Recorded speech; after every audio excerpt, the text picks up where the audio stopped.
La muerte es la única promesa que la vida realmente cumple para cada uno de nosotros. Es el apagar de las luces, el final del camino, el momento en que el guión termina y la pantalla se vuelve negra. La biología parece clara. Cuando las neuronas mueren, la conciencia se extingue. Es una explicación limpia, lógica y en cierto modo tranquilizadora en su fin absoluto. Es el fin. Pero, ¿y si en ese sistema nuestra conciencia no fuera eliminada, sino copiada a un nuevo lugar? Durante mucho tiempo, la idea de la reencarnación fue un territorio prohibido para la ciencia seria, una especie de terreno dudoso donde cualquier investigador con una reputación que proteger no se atrevería a poner los pies. Pero las reglas del juego han cambiado. Hoy, tenemos una herramienta con la que las generaciones pasadas ni siquiera podían soñar. Tenemos un poder de procesamiento capaz de analizar océanos de información que ahogarían la mente humana. Tomamos el archivo más grande, más detallado y controvertido de supuestos casos de renacimiento jamás reunido en el planeta, y se lo entregamos a una mente capaz de ver lo que la nuestra no puede. Una inteligencia artificial analítica que bautizamos como axioma. Decidimos de una vez por todas poner a prueba el mito con las matemáticas, y los resultados que la máquina nos devolvió hicieron que yo, un escéptico convencido, sintiera un escalofrío que nunca antes había sentido. Porque los números no mienten, y lo que muestran rompe todo lo que creíamos saber sobre lo que significa estar vivo. Todo comienza en los polvorientos archivos del Dr. Ian Stevenson. A mediados del siglo XX, este psiquiatra de la Universidad de Virginia hizo algo impensable para su época. En lugar de tratar a los niños que decían recordar otras vidas como si tuvieran alucinaciones, comenzó a escucharlos. Durante 40 años viajó por el mundo, documentando y verificando cada relato. En total fueron 3.000 casos investigados. No eran meros rumores de prensa, era una montaña de datos en bruto. Durante décadas, los escépticos ignoraron el trabajo de Stevenson, clasificándolo todo como coincidencia, fantasía infantil o influencia cultural. Pero nadie, nunca, había sometido esa montaña de datos a un análisis computacional completo. Fue por eso que digitalizamos cada uno de los 3.000 informes. Cada detalle, cada nombre, cada fecha, cada lugar mencionado por los niños fue introducido en el sistema. La tarea que le dimos a la máquina era, en teoría, simple. Necesitaba encontrar patrones estadísticos y calcular la probabilidad de que todo aquello fuera solo obra del azar. Estábamos buscando un fallo, un sesgo, una explicación lógica y cómoda. Y el primer patrón que la máquina encontró me dejó en silencio durante un buen rato. El sistema mostró que la edad promedio en que un niño comienza a hablar sobre una otra vida es entre los 2 y los 4 años, exactamente el período en que el cerebro está formando las bases del lenguaje y de la identidad. Entonces, la máquina encontró algo extraño en el momento exacto en que estos recuerdos desaparecen. El gráfico que la máquina dibujó muestra una caída brusca, casi vertical, alrededor de los 6 o 7 años de edad. ¿Por qué esa edad? ¿Qué sucede en el cerebro de un niño de 7 años? Ocurre un proceso biológico fundamental llamado poda sináptica. Es una gran limpieza. El cerebro corta las conexiones neuronales que no son esenciales para optimizar su funcionamiento, para fortalecer aquello que realmente importa para la vida actual. La nueva identidad está literalmente instalándose, borrando los vestigios de la antigua. Una fantasía infantil normalmente funciona de otra manera. Crece con la edad, se vuelve más rica. Pero aquí ocurría lo contrario. Es un proceso de olvido programado, un formateo que coincide perfectamente con un evento biológico conocido. Era como observar un sistema reiniciándose y limpiando la memoria temporal para poder funcionar mejor. Pero esto fue solo el comienzo. La máquina apenas estaba calentando. La edad en que los niños hablaban era intrigante, pero la verdadera prueba estaba en el contenido de lo que decían. Y cuando comenzamos a cruzar esas palabras con registros reales de personas que ya habían muerto, las matemáticas de la coincidencia simplemente se rompieron. Ian Stevenson era metódico, casi obsesivo. Registraba cada afirmación de los niños antes de que se realizara cualquier verificación. Un niño decía: yo vivía en la ciudad de Bellara. Mi nombre era Ravi. Tenía una tienda de dulces y morí cuando un camión me atropelló en el cruce cerca del templo. Miles de declaraciones como esta fueron catalogadas. Le dimos a nuestra máquina una tarea simple: cruzar estos recuerdos con los hechos. El sistema rastreó certificados de defunción, registros policiales, mapas de la época y archivos de periódicos. El resultado de la verificación fue una precisión del 82%. 82%. Olvide las predicciones vagas. En estos relatos, los niños sabían nombres de parientes lejanos, apodos de mascotas, el contenido de cajones secretos y las circunstancias exactas de la muerte de personas que, teóricamente, nunca existieron para ellos. El sistema entonces calculó la probabilidad de acierto casual. En un caso típico, un niño nombra correctamente a 5 miembros de su otra familia.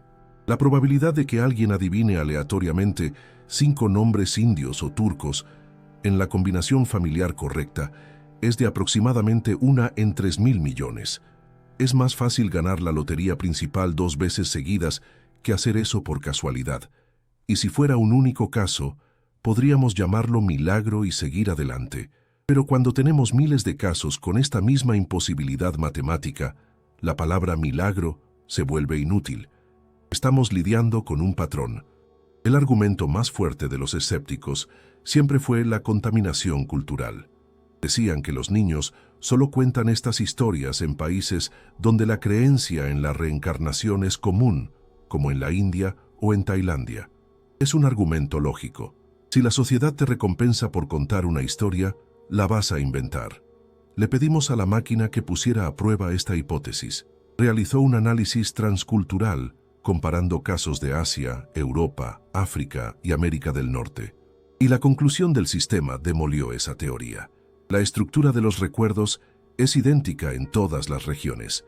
Un niño estadounidense, de una familia cristiana, describe su experiencia exactamente de la misma forma que un niño de una familia hindú. La única diferencia es la reacción de los padres.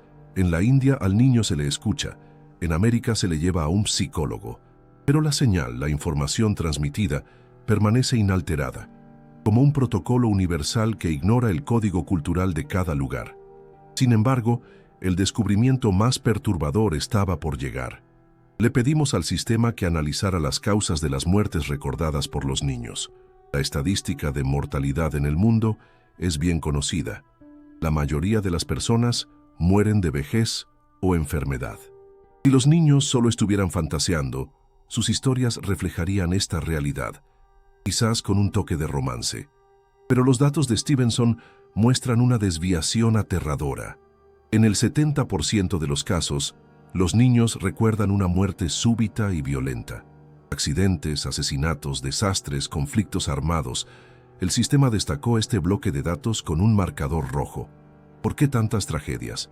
La conclusión del sistema fue racional y al mismo tiempo aterradora. La máquina sugirió que la transferencia de información solo ocurre cuando la sesión se interrumpe de forma abrupta.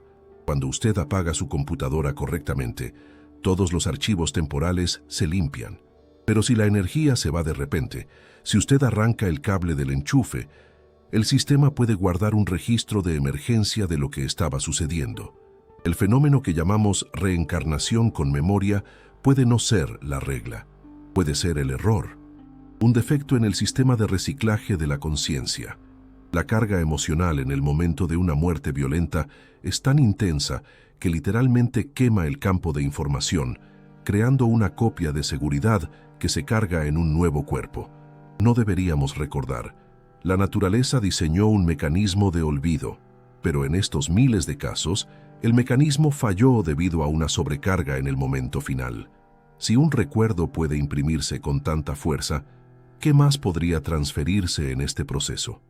Si la información de la muerte de una persona puede sobrevivir y manifestarse en la mente de otra, podría dejar una marca en algo más tangible.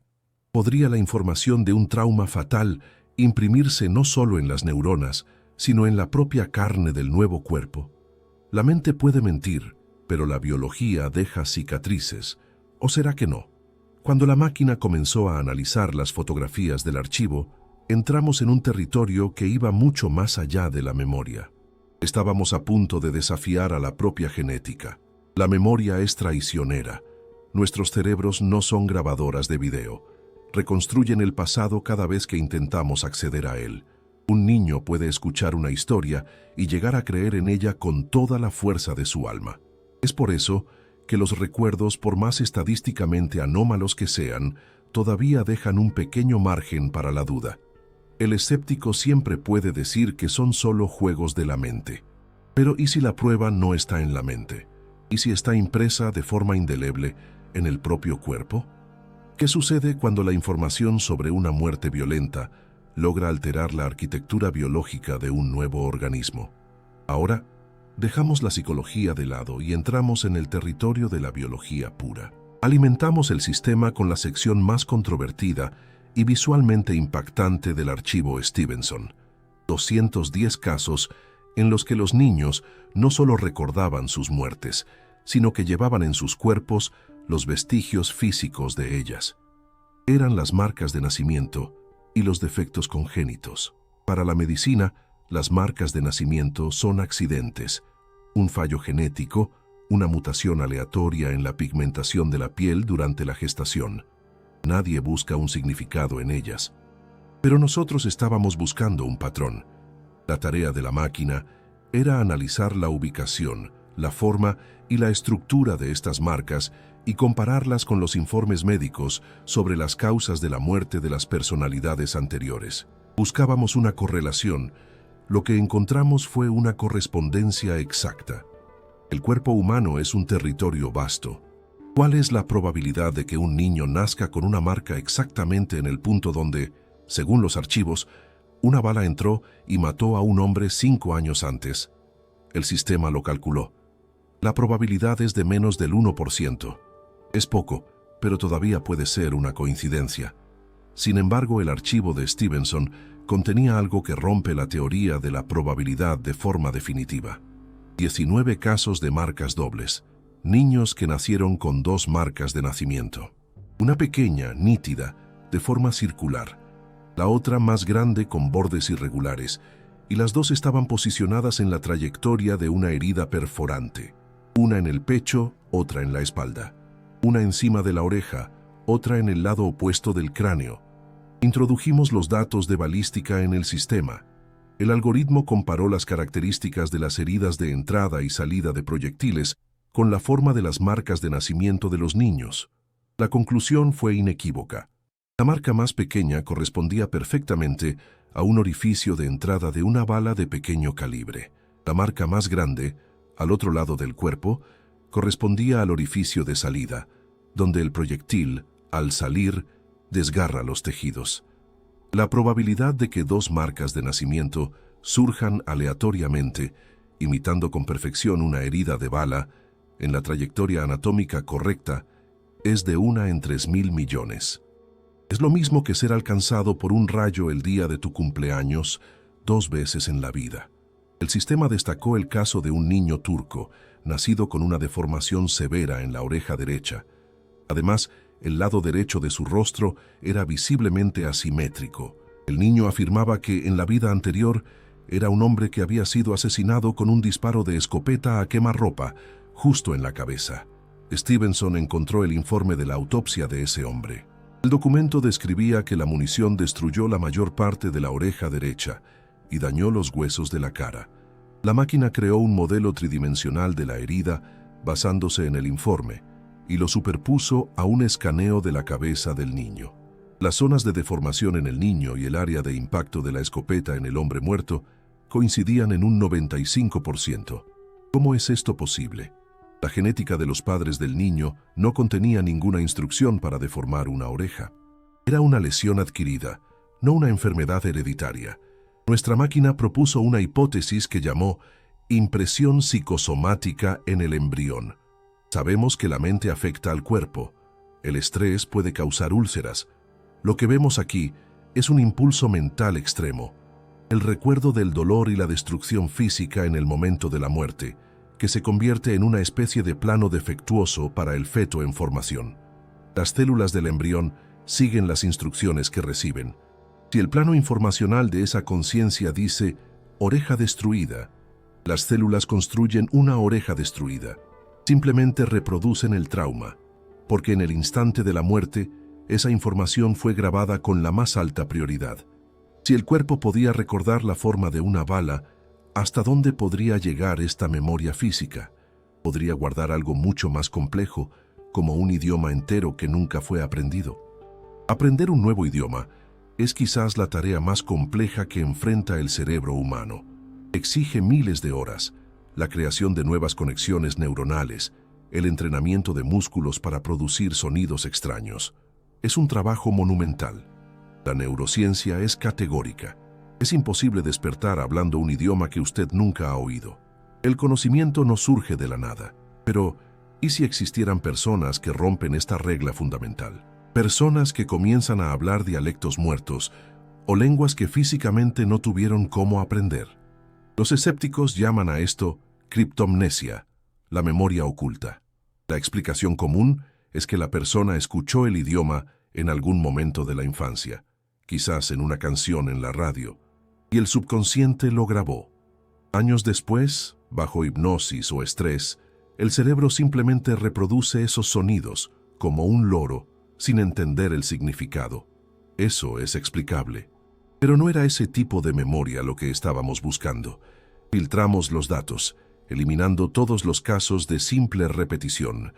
Nos centramos en aquellos que podían mantener un diálogo coherente, responder preguntas, usar jerga, y los resultados sacuden el fundamento mismo de lo que llamamos identidad.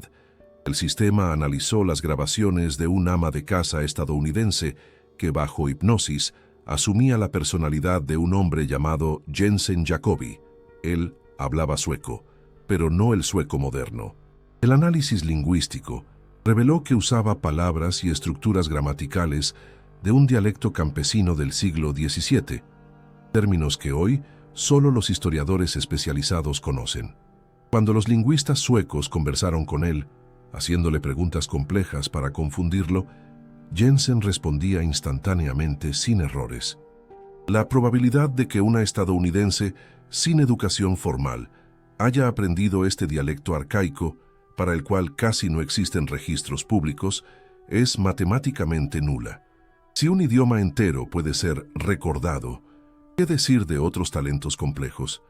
La misma lógica se aplica a otros talentos complejos, como los de los niños prodigio. La historia nos dice que Mozart comenzó a componer a los 5 años. Alimentamos el sistema con sus primeras partituras. A los 8 años ya escribía sinfonías con una complejidad armónica de un maestro adulto. La máquina entonces cruzó estos datos con el mapa del desarrollo cognitivo de un niño. A los 8 años, las áreas del cerebro responsables de la planificación y el pensamiento abstracto todavía están en formación. La carga de trabajo mental necesaria para componer aquellas sinfonías excedía la capacidad biológica del cerebro de Mozart en un 300%. Era como intentar ejecutar un programa de edición de video de última generación en una calculadora de bolsillo. La biología tiene límites de velocidad, a menos, claro, que las conexiones neuronales ya estuvieran listas, que el conocimiento estuviera preinstalado. Vemos el mismo patrón en las matemáticas. Carl Friedrich Gauss, a los 3 años, corrigió un error de cálculo en la nómina de su padre. A los 3 años. No solo estaba contando, entendía el algoritmo. Él no aprendió las matemáticas, las recordaba. Las soluciones, según sus diarios, le venían de una vez, completas. La prueba más contundente, sin embargo, viene de la medicina moderna. Analizamos resonancias magnéticas del cerebro de niños prodigio de hoy. Cuando un músico común aprende una pieza, su cerebro se ilumina como un árbol de Navidad. Es un esfuerzo inmenso. Ahora, vea el cerebro de un pianista virtuoso de 7 años tocando una pieza de Liszt. El cerebro está en calma. La actividad es mínima. No está luchando por crear nuevas conexiones. Está usando autopistas ya pavimentadas, anchas y eficientes. El sistema concluye que la red neuronal de ese niño tiene la topología de un profesional con 20 años de experiencia. ¿De dónde vino esa red? La genética puede dar dedos largos o un buen oído, pero no puede transmitir el conocimiento de la forma de una sonata o la técnica de una digitación. La información no se hereda.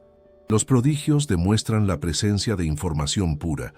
Son como almas viejas atrapadas en cuerpos jóvenes e inexpertos, frustradas porque sus manos pequeñas no pueden ejecutar la perfección que sus mentes exigen. Pero si toda esta información, recuerdos, traumas, idiomas, talentos, se transfiere, si el archivo persiste, necesita un lugar donde guardarse. ¿Dónde se encuentra esa nube de datos cuando el cuerpo antiguo ya se ha descompuesto y el nuevo aún no ha sido concebido? Para buscar una respuesta, tuvimos que descender a un nivel de la realidad donde las reglas que conocemos ya no se aplican, el extraño mundo de la física cuántica. Pero las marcas en la piel y los recuerdos son solo rastros. Necesitamos encontrar el origen de la señal, descendiendo hasta el fundamento subatómico de lo real. El argumento final del materialismo, aquel que parece inquebrantable, es simple y brutal. No existe un portador para el alma. La conciencia es una función del cerebro, así como correr es una función de las piernas. Si usted quita las piernas, el acto de correr no vuela hacia el cielo, simplemente deja de existir. Si el cerebro muere y las neuronas se descomponen, la conciencia tiene que desaparecer. No se puede salvar una canción si el disco se rompe. Esta lógica funcionó durante siglos, hasta que la física se sumergió en un nivel de la realidad donde nuestra lógica ya no funciona. La ciencia tradicional dice que el cerebro es como una computadora biológica, con neuronas que actúan como transistores, pero esta analogía tiene un problema fatal. No puede explicar la experiencia subjetiva. Una computadora procesa datos sobre el color rojo, pero no siente el rojo. No se emociona con una puesta de sol. Existe un abismo entre procesar información y tener una experiencia. Entonces, el origen de la conciencia solo puede estar en un lugar más profundo. En los años 90, el físico Roger Penrose y el anestesiólogo Stuart Hameroff señalaron una estructura minúscula dentro de cada neurona, los microtúbulos. Durante mucho tiempo, se creyó que eran solo el esqueleto de la célula, pero lo que descubrieron es que estas estructuras proteicas son perfectas para albergar un fenómeno cuántico. Dentro de los microtúbulos, nuestro cerebro caliente y húmedo logra crear las condiciones para que las partículas existan en múltiples estados al mismo tiempo, un proceso llamado coherencia cuántica. El cerebro, entonces, no actúa como una computadora clásica. Funciona como una computadora cuántica biológica, y lo que llamamos conciencia es el movimiento de estas ondas cuánticas colapsando en realidad millones de veces por segundo. ¿Por qué esto lo cambia todo? Porque la información cuántica se comporta de manera muy diferente a la información común. Simulamos el momento de la muerte clínica. El corazón se detiene, la sangre no llega al cerebro, la actividad eléctrica en el electroencefalograma llega a cero. Para la medicina clásica, el archivo ha sido borrado, pero a nivel cuántico, la historia es otra. Con el fallo del sistema biológico, los microtúbulos pierden la capacidad de mantener el estado cuántico aislado. La barrera se rompe. ¿Pero desaparece la información? La física cuántica tiene una ley fundamental. La información cuántica no puede ser destruida. Tiene que ir a algún lugar. En el momento de la muerte, el estado cuántico que es nuestra conciencia no se disipa como el calor. Escapa de los microtúbulos y se expande hacia el universo, pero sin perder su integridad, mantenido cohesionado por lo que los físicos llaman entrelazamiento cuántico. Si usted rompe una radio, la música que estaba sonando se detiene. ¿Pero la onda de radio, la señal, desapareció? No, simplemente dejó de ser captada por ese aparato específico. Volvió al éter. Nuestra alma es la señal. El cerebro es solo el receptor. Es de ahí que pueden surgir las experiencias cercanas a la muerte. Millones de personas relatan la misma secuencia: la salida del cuerpo, el túnel, la luz. La ciencia convencional dice que son alucinaciones causadas por la falta de oxígeno. pero las alucinaciones son caóticas e individuales.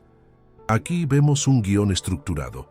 Más importante aún, existen casos verificados de pacientes que mientras sus cerebros estaban clínicamente apagados, vieron y oyeron cosas en otras habitaciones del hospital, detalles que más tarde fueron confirmados. Si la conciencia estuviera atrapada en la cabeza, esto sería imposible. Pero si se convirtió en una nube cuántica fuera del cuerpo, tiene todo el sentido. ¿Y si la persona es reanimada? El proceso se invierte. El campo cuántico colapsa de nuevo hacia dentro de los microtúbulos. La señal es captada nuevamente, pero si el cuerpo muere definitivamente, la información se queda allí, grabada en la propia estructura del espacio-tiempo. El universo es el disco duro final. Si esta teoría es correcta, si somos una señal cuántica usando temporalmente un receptor biológico, esto abre una puerta a algo aún más extraño. La física cuántica nos enseña que el tiempo no es una línea recta. Si nuestra esencia puede existir fuera del cuerpo, podría también existir de alguna forma fuera del tiempo. Esto nos lleva a una de las experiencias humanas más comunes y misteriosas. Esa sensación de que yo ya he vivido esto antes. ¿Usted ya ha vivido este momento antes?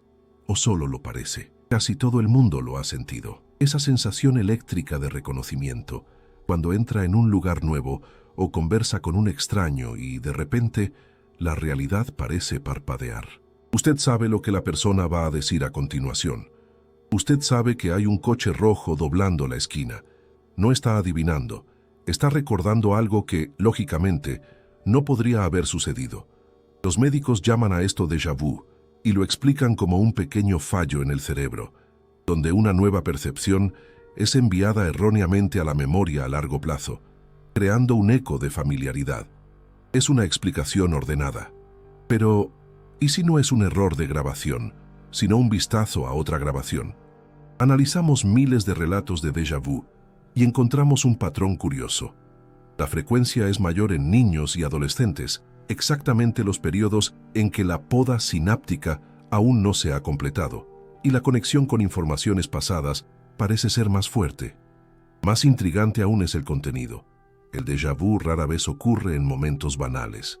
Surge en puntos de decisión, de tensión emocional o de peligro. El sistema encontró casos en que las personas no solo sintieron el reconocimiento, sino que pudieron predecir lo que sucedería a continuación. Una mujer entra en una tienda, siente el déjà vu y le dice a su compañero: ahora el vendedor va a tirar esa lata. Segundos después la lata cae. La neurociencia no puede explicar la predicción. El cerebro no puede recordar un evento antes de que ocurra. La única explicación lógica es que el evento ya fue grabado antes. El sistema propone un modelo donde el tiempo no es una flecha, sino un disco de vinilo. Todas las canciones, todas las posibilidades, ya están grabadas en los surcos. La aguja, nuestra conciencia, recorre un surco a la vez, pero, ocasionalmente, la aguja puede saltar y tocar un fragmento de un surco vecino, o de una vuelta anterior en el mismo surco. Quizás estamos viviendo la misma vida, o variaciones de ella, repetidamente, intentando corregir errores. El déjà vu sería entonces un marcador, un punto de control, un momento en que, en un pasaje anterior, algo importante sucedió. Tu memoria cuántica, aquella que no fue totalmente borrada, envía una señal de alerta. Yo ya he estado aquí. Esta sensación le obliga a detenerse, a cambiar de rumbo. Los supervivientes de catástrofes frecuentemente relatan un fuerte déjà vu momentos antes del accidente, algo que los hizo actuar de forma diferente, que salvó sus vidas. Es una pista de su versión anterior. Cuidado con este punto. Todo esto resuelve muchas cuestiones, pero abre una nueva, una paradoja matemática que a los escépticos les encanta usar. Si las almas reencarnan, si es un ciclo cerrado, ¿por qué la población de la Tierra ha explotado de 1.000 millones a 8.000 millones de personas? ¿De dónde vinieron esos 7.000 millones de almas nuevas? Desde el punto de vista de la aritmética simple, es un jaque mate a la teoría de la reencarnación. Pero la realidad puede no ser tan simple.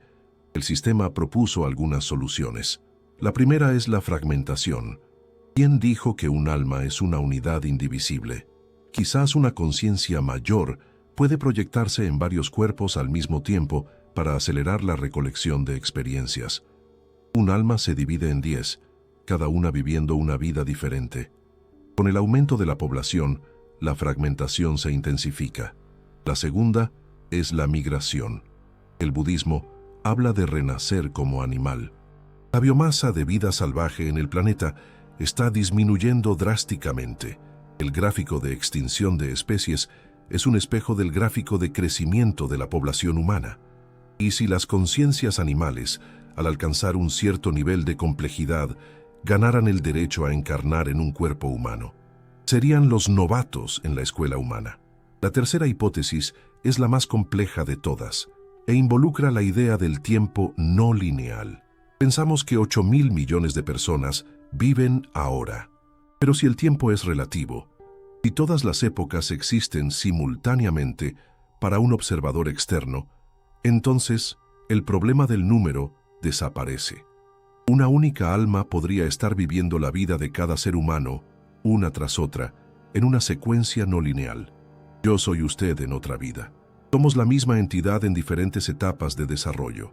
El escenario más probable, sin embargo, es una combinación de los dos primeros, almas que se fragmentan y un flujo de conciencias animales evolucionando.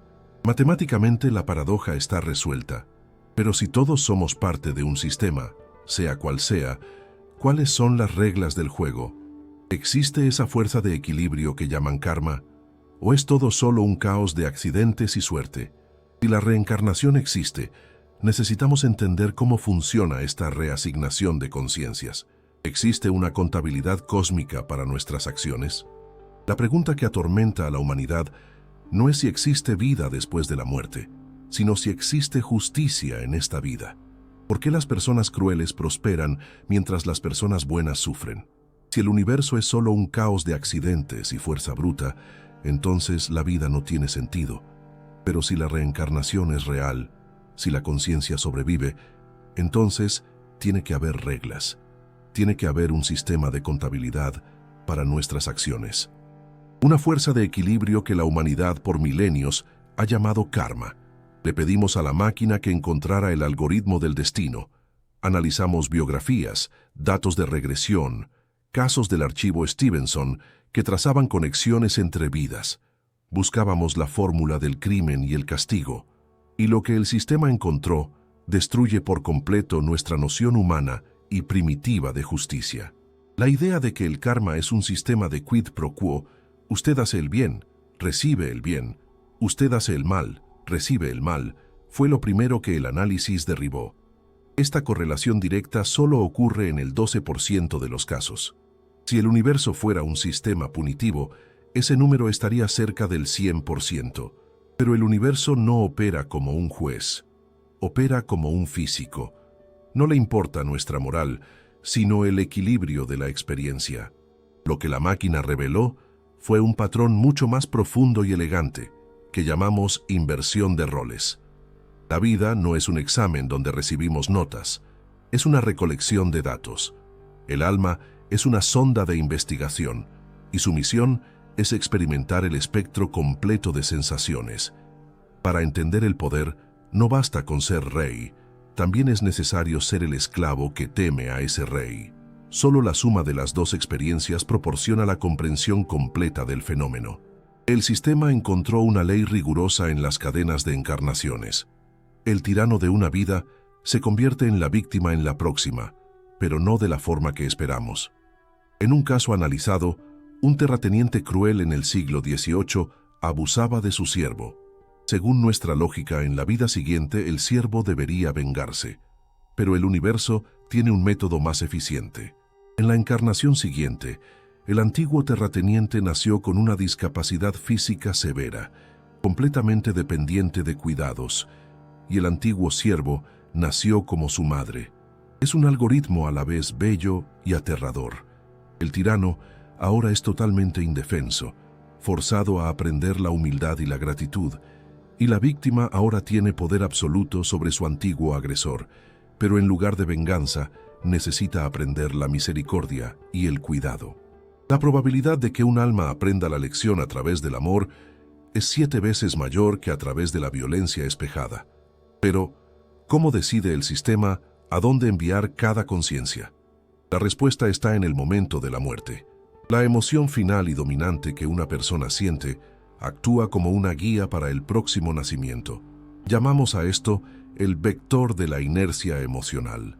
Un soldado que muere lleno de ira y deseo de luchar, por ejemplo, frecuentemente reencarna muy rápido y en zonas de conflicto. Resulta que esto no era un castigo, era una cuestión de afinidad, como si la frecuencia de esa conciencia correspondiera a la vibración de la guerra.